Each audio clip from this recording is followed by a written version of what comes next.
بسم اللہ الرحمن الرحیم والحمد للہ رب العالمین والصلاة والسلام علی سید المرسلین وعلی آلہ وصحبہ اجمعین، اما بعد۔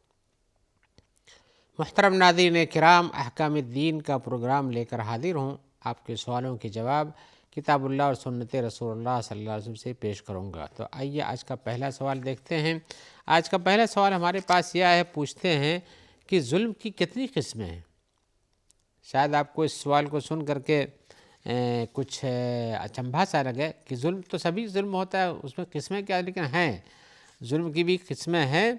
انہوں نے ایک آیت پیش کی ہے کہ اللہ نے قرآن مجید میں فرمایا ہے سورہ لقمان کے اندر، فرمایا ان الشرک لظلم عظیم، شرک یہ بہت بڑا ظلم ہے۔ تو ایک کوئی بڑا ظلم ہوتا ہے کیا، اس کے مقابل میں چھوٹا ظلم بھی ہوتا ہے؟ پھر پوچھتے ہیں کہ اس آیت میں ان الشرک لظلم عظیم میں کہ شرک یہ بہت بڑا ظلم ہے، اس میں مظلوم کون ہے؟ آپ بہت غور کریں گے تو شاید یہ نظر آئے گا کہ شرک تو اللہ کے ساتھ کیا جاتا ہے، تو اللہ تعالیٰ مظلوم ہے اور انسان ظالم ہے۔ تو کیا انسان اللہ پر ظلم کر سکتا ہے؟ آپ نے شاید کبھی غور نہیں کیا ہوگا، ان کے سوال کا یہی مفہوم ہے۔ کہتے ہیں کہ اس آیت میں مظلوم کون ہے، اور کیا اس کا یہ معنی بنتا ہے کہ سب سے بڑا ظلم یہ ہے کہ انسان اپنے رب پر ظلم کرے؟ وہی بات میں بتا رہا تھا کہ تصور میں پیدا ہوتا ہے کہ ظلم ہے تو انسان اپنے رب کے اوپر ظلم کرتا ہے، لیکن انسان اپنے اوپر کیا ظلم کر سکتا ہے؟ ایسا کچھ بھی نہیں ہے۔ تو کہہ رہے ہیں کہ اگر یہی ہے کہ ظلم انسان کرتا ہے، سب سے بڑا ظلم یہی ہے، گویا کہ انسان کا شرک کرنا یہ سب سے بڑا ظلم ہوا۔ تو اگر یہ ایسے ہے تو اللہ کے رسول نے فرمایا، جو حدیث قدسی میں آیا ہے کہ اللہ تعالیٰ فرماتے ہیں کہ تم لوگ ہم کو نقصان نہیں پہنچا سکتے ہو، انکم لن تبلغوا ضری فتضرونی، تم مجھے ضر یا نقصان نہیں پہنچا سکتے ہو کہ مجھے نقصان پہنچا دو۔ تو جب ظلم تو ایک نقصان ہی ہوتا ہے، تو وہ اللہ تو کہتے ہیں کہ ظلم ہمارے اوپر نقصان نہیں پہنچا سکتے ہو، تو ظلم کو شرک عظیم کیوں کہا گیا ہے؟ گویا کہ انہوں نے ان سب میں غور کیا تو ان کو پتہ چلا کہ انسان کا یہ ظلم عظیم کرنا یہ اس حدیث یا اس آیت کے مخالفت میں ہے، جس میں کہا، ایک حدیث میں اور بھی کہا کہ عظمت و کبریائی میری اپنی چادر اور میرا اپنا لباس ہے، تو جو مجھ میں فمن نازعنی فیہما قسمتہ، میرے اس عظمت و کبریائی میں جو آدمی مجھ سے کچھ جھگڑا کرے گا اور کہے گا نہیں ہم یہ عظمت و کبریائی کسی اور کو دیتے ہیں، تو اللہ تعالیٰ اس کو توڑ کے رکھ دیں گے۔ تو گویا کہ اللہ تعالیٰ کو ظلم سے یعنی ظلم نہیں پہنچا سکتے ہیں، پھر یہ ظلم کیوں کہا گیا ہے؟ اور اسی طرح سے ایک حدیث میں آیا ہے، یودینی ابن آدم یسب الدہر، ابن آدم یعنی آدم کی اولاد ہم کو تکلیف پہنچاتی ہے، کس طرح سے کہ زمانے کو گالی دیتے ہیں، زمانہ خراب ہے، زمانہ بدبخت ہو گیا ہے، زمانے کا برا ہو، ایسا کچھ کہتے سنتے ہیں۔ تو اللہ نے فرمایا کہ یہ میں ہی دار ہوں، میں ہی زمانے کو چلاتا ہوں، تو ایسے گالی نہیں دینا چاہیے کسی کو۔ تو پوچھتے ہیں کہ پھر ظلم کی کتنی قسمیں ہوں؟ ایک ظلم عظیم تو ہم نے آج سے جانا، کیا اور بھی قسم کے ظلم ہیں؟ اور کیا اس حدیث میں جس میں کہا گیا انی حرمت الظلم علی نفسی وجعلتہ بینکم محرما، میں نے اپنے اوپر بھی ظلم کو حرام قرار دیا، تمہارے درمیان بھی ظلم کو حرام قرار دیا ہے۔ تو گویا کہ ایک بندے کا ظلم ہے اور اللہ کے اوپر بھی ظلم، اللہ ظلم کرتے ہی نہیں ہے، تو اللہ کے اوپر جو اتہام باندھے گا وہ بہت بڑا ظالم بن جائے گا۔ تو میں جواباً بتانا چاہتا ہوں کہ حقیقتاً اس حدیث میں جس میں کہا گیا حرمت الظلم علی نفسی وجعلتہ بینکم محرما، دو قسم کی بات بتائی گئی۔ ایک تو وہ ظلم ہے جس کو اللہ تعالیٰ نے اپنے اوپر سے نفی کر دیا کہ اللہ تعالیٰ کبھی ظلم کسی پر نہیں کرتے ہیں، اور دوسرا وہ ظلم ہے جس کو پسند نہیں کرتے ہیں لیکن انسان کرتا ہے، اس لیے کہ کیفیت و قدرت میں ایسے لکھا ہوا ہے کہ ایسا وہ کرے گا، گناہ یہ کر جائے گا، تو ایک طرح کا یہ ظلم ہے۔ لہذا ظلم کی قسموں میں سب سے بڑا ظلم تو یہ ہے کہ انسان اللہ کے ساتھ شرک کرے، جیسا کہ آیت میں کہا گیا ان الشرک لظلم عظیم، شرک یہ بہت بڑا ظلم ہے، جس کی میں حدیث پیش کروں گا آپ کو۔ اس حدیث میں آیا ہوا کہ عبداللہ بن مسعود نے رسول اللہ صلی اللہ علیہ وسلم سے سوال کیا، ای الذنب اعظم عند اللہ، اللہ کے نزدیک کون سا گناہ سب سے عظیم اور بڑا ہے؟ آپ نے فرمایا ان تجعل للہ ندا وہو خلق، تم اللہ کے ساتھ کسی کو شریک بنا دو جبکہ اللہ ہی تمہارا خالق ہے۔ تو انہوں نے کہا کہ ہاں یہ تو بہت بڑا گناہ ہے۔ پھر کہتے میں نے پھر پوچھا ثم ایون، پھر کیا ہے؟ تو آپ نے فرمایا ان تقتل ولدک مخافۃ ان یطعم معک، تم اپنے بچے کو اس بنیاد پہ قتل کر دو کہ وہ رہے گا تمہارے گھر میں سے کھائے پیے گا، ہمارا غلہ گھٹ جائے گا، ہمارے پاس خوراک یا خرچہ نہیں پورا ہو پائے گا۔ اور یہ تصور تو بہت سارے لوگ کرتے ہیں آج کل۔ پھر انہوں نے کہا کہ پھر اس کے بعد کیا ہے؟ تو انہوں نے کہا کہ انتدانی حلیلۃ جارک، اپنے پڑوس کی جو پڑوسی کی وائف ہے اس کے ساتھ تم زنا کرو، یہ اس کے بعد یہ بہت بڑا گناہ ہے۔ اور اللہ تعالیٰ نے اس کی تصدیق بھی اتاری ہے، یعنی جو ہم جو باتیں بتا رہے ہیں قتل و قتل کی، والذین لا يدعون مع اللہ الہا آخر ولا يقتلون النفس التي حرم اللہ الا بالحق ولا يزنون ومن يفعل ذلك يلقى اثاما، یہ بخاری مسلم کی روایت میں آیا ہوا ہے کہ اللہ کے رسول نے فرمایا کہ یہ حدیث جو ہم ابھی بیان کر رہے ہیں کہ اس کی تصدیق قرآن مجید موجود ہے جو ہم بتا رہے ہیں۔ پہلے کیا ہے؟ لا يدعون مع اللہ الہا آخر، وہ اللہ کے ساتھ کسی کو شریک نہیں ٹھہراتے ہیں، ولا یقتلون النفس، اور نہ کسی کو قتل کرتے ہیں الا بالحق، مگر کہ اس پہ حق قتل کرنے کا حق بن چکا ہو، ولا یزنون، اور نہ زنا کرتے ہیں۔ تو اللہ کے رسول نے فرمایا تھا کہ پہلے یہ اللہ کے ساتھ شرک ہو، یہ سب سے بڑا ظلم ہے، دوسرا کہ تم اپنے بچوں کو قتل کرو، بھی ایک قتل ہے، وہ بڑا ظلم ہے، اس کے بعد زنا کرو، یہ بڑا ظلم ہے، اور تینوں کی دلیل قرآن مجید سے رسول اللہ صلی اللہ علیہ وسلم نے بتا دی ہے۔ اور اس کے بعد اسی طرح سے جب اللہ کا یہ فرمان نازل ہوا الذین آمنوا ولم یلبسوا ایمانہم بظلم، جو لوگ ایمان لائے اور اپنے ایمان کو کسی ظلم سے ملا کے نہیں رکھا ہے، ان کے ایمان کے ساتھ کہیں ظلم نہیں ہوتا ہے، تو صحابہ کرام نے پوچھا اللہ کے رسول ایسا کیسے ہو سکتا ہے؟ ہم میں سے تو ہر آدمی ظلم کرتا ہے کہیں نہ کہیں، تو یہ کیسے ہو سکتا ہے کوئی ان کے ایمان میں کہیں بھی ظلم کا شائبہ نہ پایا جاتا ہو؟ تو ہم میں سے کون ہے جو اپنے اوپر ظلم نہیں کرتا ہے؟ کہیں نہ کہیں اس سے غلطی ہوتی رہتی ہے۔ تو اللہ کے رسول نے فرمایا کہ لیس ذاک، یہ تمہارا جو کہہ رہے ہو کہ ہم میں سے ہر کوئی کے اوپر ظلم ہوتا ہے، ظلم کرتے ہیں، یہ مقصود نہیں ہے اسے، بلکہ انما ہوا شرک، وہ صرف شرک مراد ہے اس سے۔ الذین آمنوا ولم یلبسوا ایمانہم بظلم، اپنے ایمان کو کسی ظلم سے ملایا نہیں، یعنی شرک نہیں کیا، تو آپ نے کہا کہ اس سے شرک مراد ہے۔ اور کہا کہ کیا تم نے وہ لقمان کا قول نہیں سنا جو اپنے بیٹے کو کہہ رہے تھے یا بنی لا تشرک باللہ ان الشرک لظلم عظیم، اپنے بیٹے اللہ کے ساتھ شرک نہ کرو، شرک کرنا یہ بہت بڑا ظلم ہے۔ تو یہ ظلم عظیم کو اللہ نے کہا البسوا ایمانہم میں ظلم عظیم مراد ہے، تو لہذا ایک تو ظلم عظیم ہوا، لیکن حقیقت یہ ہے کہ ظلم کی کئی شکلیں پائی جاتی ہیں۔ ایک ظلم تو حقیقتاً یہ ہے کہ انسان شرک کرتا ہے، یہ بہت بڑا ظلم ہے، اس کی تفصیل میں اس کے کئی قسمیں کئی شکلیں ہوتی ہیں شرک کرنے کی، وہ اس کی تفصیل آپ عقیدے اور توحید کے بیان میں سنتے ہوں گے۔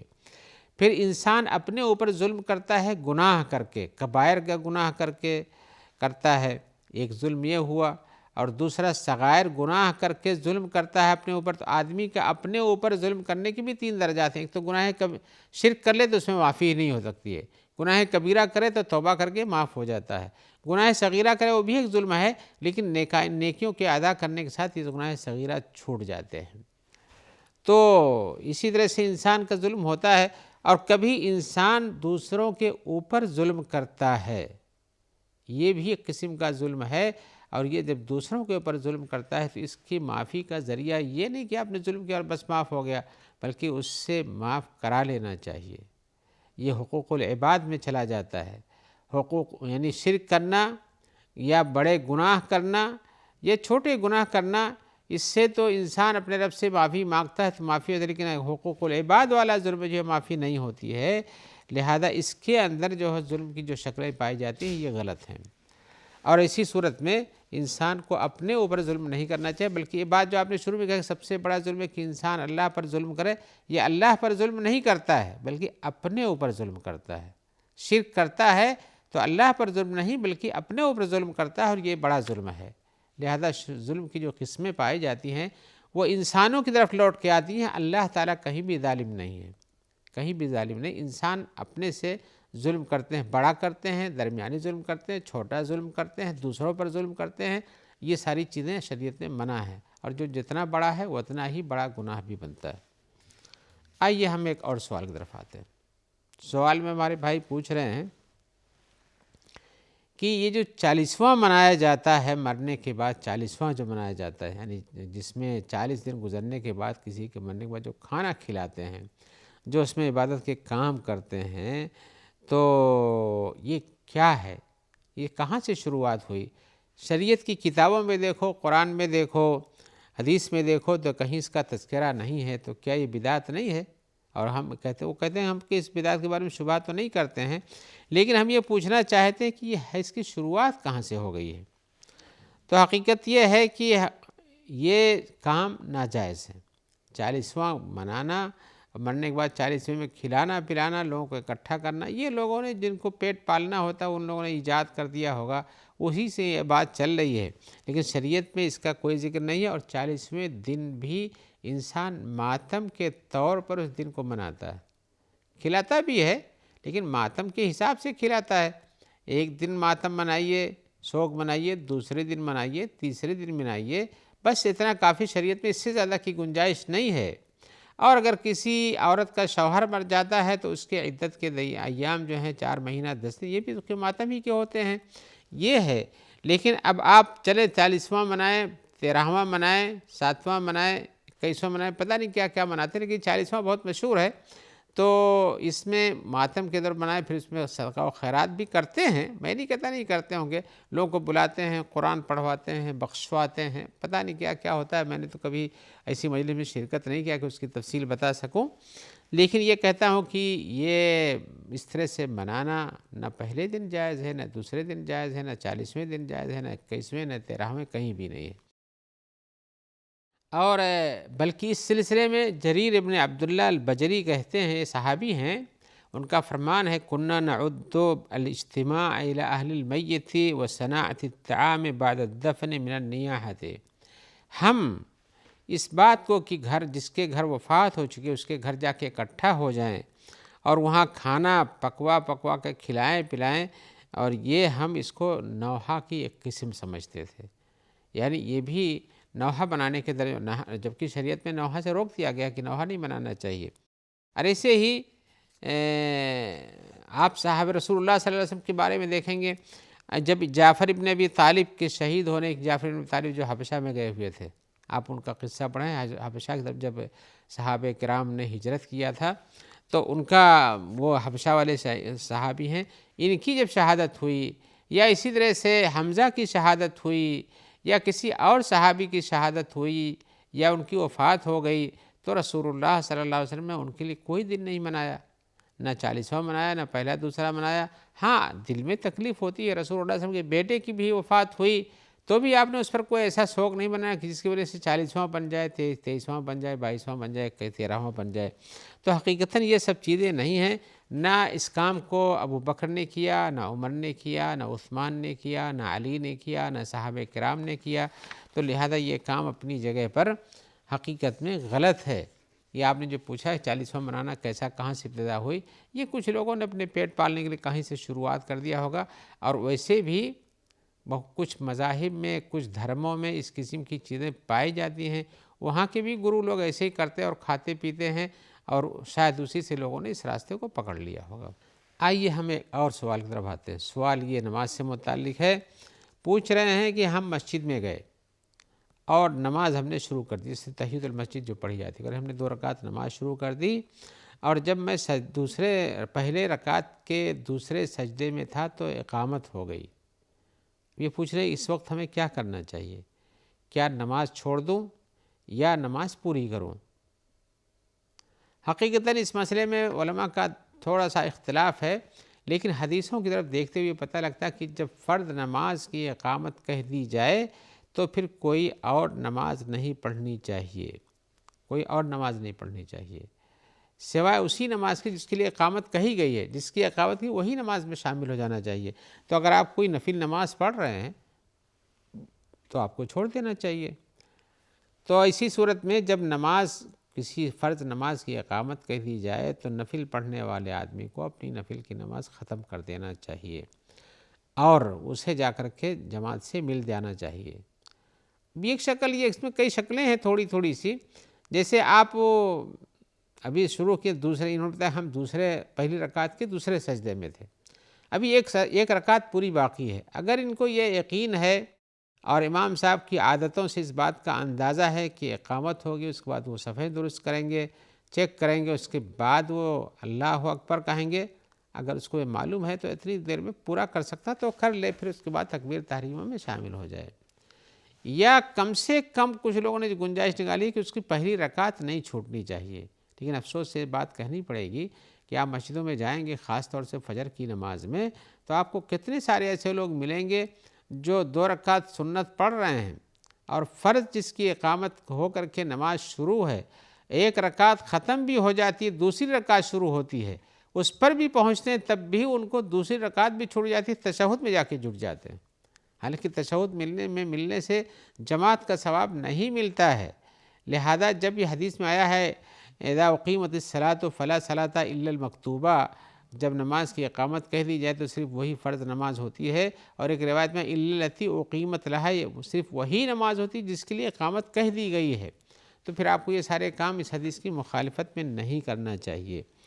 ویسے بھی یہ بات معلوم ہونی چاہیے کہ آپ مسجد میں جاتے ہیں امام صاحب کی نماز کی میں اقتداء میں نماز پڑھنے کے لیے، نہ ایک ہی امام صاحب کی نماز ہوتی اور آپ اپنی الگ نماز پڑھنے کے لیے جاتے ہیں، تو جب امام صاحب کی نماز شروع ہو جائے تو آپ کو وہاں پر پہنچ کے ان کی اقتداء میں لگ جانا چاہیے۔ حدیث شریف میں آیا ہوا ہے انما جعل الامام لیؤتم بہ، امام بنایا ہی جاتا ہے اس لیے تاکہ اس کی اقتداء میں نماز پڑھاؤ، تو جب امام بنایا گیا، اقامت ہو گئی، امام تیار ہو گئے، تو آپ کو ان کے پیچھے آ جانا چاہیے۔ فلا تختلفوا علیہ، حدیث میں فیتم بھی فلا تختلفوا علیہ، تو یہ امام کی امامت کی مخالفت میں نہ آیا کرو، یعنی جب امام صاحب نماز پڑھا رہے ہیں تو آپ ان کے نماز کے ساتھ ہو جاؤ، جب وہ رکوع کرتے ہیں رکوع کرو، سجدہ کرتے ہیں سجدہ کرو، ان سے الگ ہو کے کوئی کام نہ کرو۔ اگر آپ یہ کرتے ہیں کہ آپ امام صاحب پڑھائے جا رہے ہیں اور آپ اپنا کھڑے ہو کر کے دوسرا کام کرتے ہیں تو یہ درست نہیں ہے۔ لہذا اگر فریضے کی نماز کا پا جانا اور اس کی پہلی دوسری رکعت پڑھنا یہ سب سے زیادہ ضروری ہے، کہ نفل نماز پڑھنا ضروری ہے۔ اور ایک بات یہاں جواب ختم کرنے سے بتا دوں پہلے کہ آپ کو نماز کاٹنے کے لیے یہ ہے کہ یا تو آپ دائیں طرف اسے دیکھ لیں، یا کہ چل پڑیں اور جا کے سب میں مل جائیں، اس سے آپ کی نماز ختم ہو جاتی ہے۔ اور جو یہ کہا ہے کہ سلام کر کے نماز سے نکلے تو نماز ختم کرنے کا ایک راستہ یہ بھی ہے، لیکن عام طور سے یہ فرض نماز جہاں سے شروعات ہوتی ہے اسی سے ختم کرنے کا ایک راستہ بتایا گیا ہے۔ آئیے ہم اسی جواب کے ساتھ آپ سے اجازت چاہتے ہیں، اس امید کے ساتھ کہ انشاءاللہ جلد ملاقات ہوگی۔ جب تک کے لیے ہم دعا گواہ ہیں کہ اللہ تعالیٰ آپ کو خیر سے رکھے، اور ہم میں سے جو مریض ہیں اللہ تعالیٰ ان کو جلد سے جلد شفا عطا فرمائے، اور ہم میں سے جو صحیح ہیں اللہ تعالیٰ ان کو اپنی عافیت میں ہمیشہ رکھے۔ والسلام علیکم ورحمۃ اللہ وبرکاتہ۔